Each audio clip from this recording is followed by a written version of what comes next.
It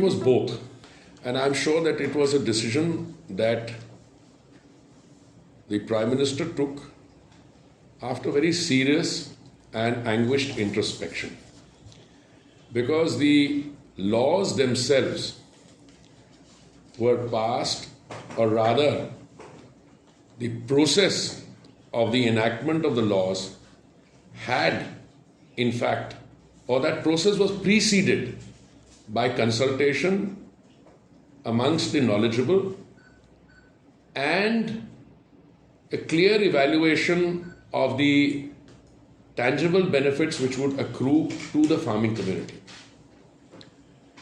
I mean, there were those of our allies then who were present in the cabinet meeting.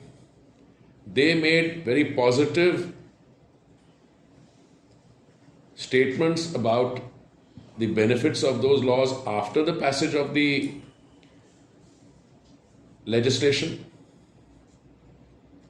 And then subsequently, when the apprehension of fear that minimum support price would be withdrawn or that mandis would cease to exist, they sought and were provided an assurance. Parliament was in session and the assurance was provided to them at the highest level when the Prime Minister himself made a statement. They followed that up by saying that they would have wanted something in writing. Then the Minister for Agriculture, Narendra Singh Tomarji, actually issued a letter.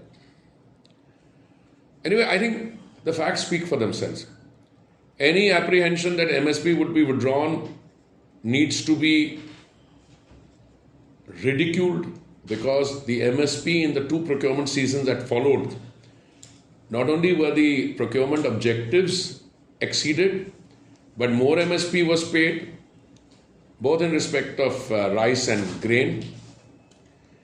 But more important than that, at no stage was MSP withdrawal ever even discussed.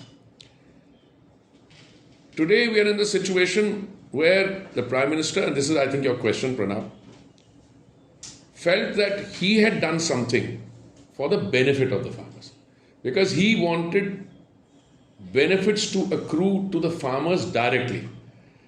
I mean, we did an analysis, or we looked at some surveys where more than 50% of agrarian households or farming community households were in debt of more than what? 1,14,000?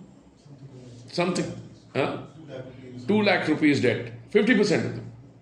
And you know, you're talking about small farmers. What was the farm laws didn't deal with the MSP, but the agitation slowly acquired a different complexion, and it became a political virod. I mean, a lot of people who were in the forefront of the agitation, not in Punjab or elsewhere, are now supporting the BJP.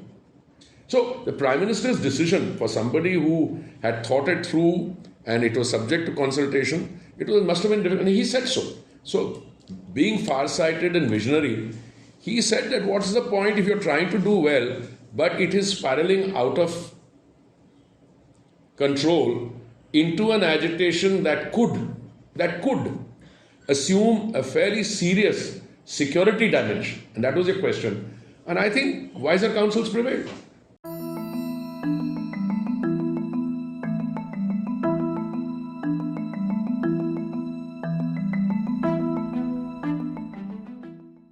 You can get together with people who are there, like Dhinsa. But if you think you can get in touch with somebody, you can be in alliance with somebody who's in the drug trade, no. This is an alliance which cost us an entire generation, them and the Congress, whatever the misdeed. But more than that, they didn't allow any Hindu face to come up. They didn't allow any Sikh face to come up. So there is entire revulsion in our system on that. So if you ask me, would Mr. Badal Senior, who's what, 93 years old. 90. Would he want somebody like Mr. Majita to come forward? After all, he has his own flock also, etc. So there's a very complicated solution. I know somebody made a statement, post-poll announced we can't rule out. No, you can't rule out anything. But I said on record, under authority, asambhav hai. With Gajan Singh Shekhawat, who's the main convener, I'm only co-convener. So there's no question.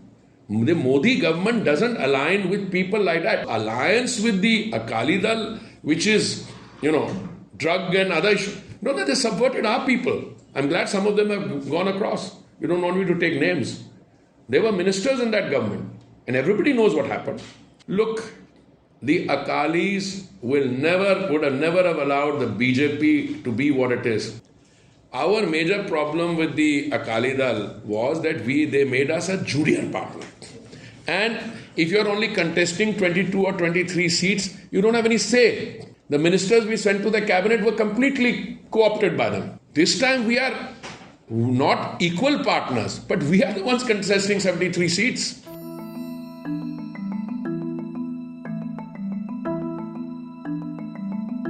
No, honestly, how do you rate my chance? You've known me every time. I'm optimistic and gung-ho about everything. No, I think it's one of the most difficult battles.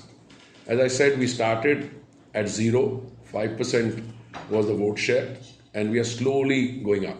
First survey said 3 to 11, second one 8 to 15. Now we'll find out in a few days. My own sense is that we'll do well.